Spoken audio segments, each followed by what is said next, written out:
কি গো, এতক্ষণ বাসাতে কি করতেছো? আমাদের কাজ শেষ, রান্নাও তো করে আসিনি। এবার বের হও। এই যে তোমার শালি। হাই। আরে শালিদি আমার কিউটি। আরে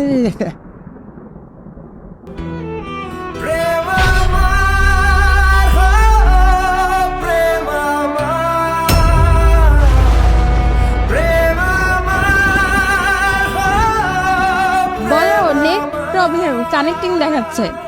হ্যাঁ হ্যাঁ, একটু ওয়াইফাইতে মনে হয় প্রবলেম। আচ্ছা, তুমি তাড়াতাড়ি আসো।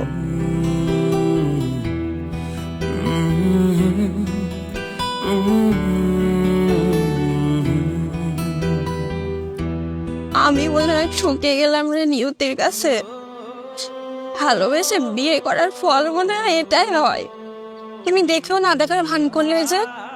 দেখ তানহা, আমাদের তো বাবা বেঁচে নেই। আমার অনেক দিন ধরে সন্দেহ হচ্ছিল ও হয়তো আমাকে ঠকাচ্ছে, আর আজ তো ধরা পড়েই গেল। আমার কি কোথাও যাওয়ার জায়গা আছে বল? জানিস, এরকম পিছুটানে এই দুনিয়ায় হাজারো নারী মুখ থুবড়ে স্বামীর ঘরে পড়ে আছে। স্বামী আজ পরকীয়া করছে দেখেও চুপচাপ সহ্য করে যাচ্ছে। তাই বলে তুই এভাবে এমন একটা মানুষের সাথে জীবনটা শেষ করে দিবি?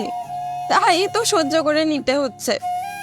আমি সত্যি আর নিতে পারছি না, আর পারছি না মিথ্যা অভিনয় করে চলতে। আজকে খাবারটা ভালো ছিল তাই না? চলো গাড়িতে ওঠো। আমি যাবো না রোহান। কেন, কি হয়েছে? রাগ করলো কেন আমার বউটা? রোহান, এসব মিথ্যে অভিনয় আমার সাথে কেন করছো বলো তো? মানে প্রতিনিয়ত আমাকে ঠকাচ্ছ কেন? মানে কি, কিছুই বুঝতে পারছি না। বাসা ফাঁকা পেয়ে আজ কোন গার্লফ্রেন্ডকে নিয়ে গেছিলা? কিছুই জানি না ভাবছো? তোমার যে কতগুলো রূপ সেটাই দেখছিলাম এতক্ষণ ধরে। একটা মানুষ এত সুন্দর করে অভিনয় করেটা কিভাবে? বাহ রে ভাই বাহ। এই স্টপ, থামো তো। অনেকক্ষণ ধরে দেখছি বক বক করেই যাচ্ছ। হ্যাঁ দেখছো তো, কি হয়েছে? শোনো ভাই, আমার জাস্ট তোমার দিয়ে না হয় না। আমার একটা ব্যাকআপ লাগবে। থাকলে থাকো, না থাকলে যাও গা ভাই। ও, কি যাবাই না কোথায়?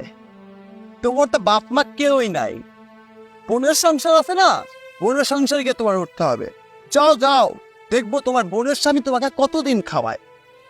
আমাকে নিয়ে তোমার এত ভাবতে হবে না। এই নাও ডিভোর্স লেটার, আমি সাইন করে দিয়েছি, তুমি দয়া করে সাইন করে দিও। একটা কথা বলি রোহান, আমার মতো দ্বিতীয় কোনো নারী তুমি কখনোই পাবা না, কখনোই না। যারা তোমার কাছে আসে না, তোমার ওই বেড অব্দি যায়। কেন যায় জানো? তোমার টাকার জন্য।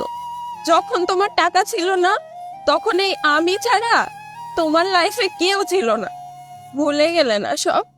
সব ভুলে গেলে? যাই হোক, ব্যাপার না। তোমার রঙের দুনিয়া নিয়ে না তুমি ভালো থাকো। আমি কোনো নোংরা মনের মানুষের সাথে সংসার করতে পারবো না। আল্লাহ হাফেজ।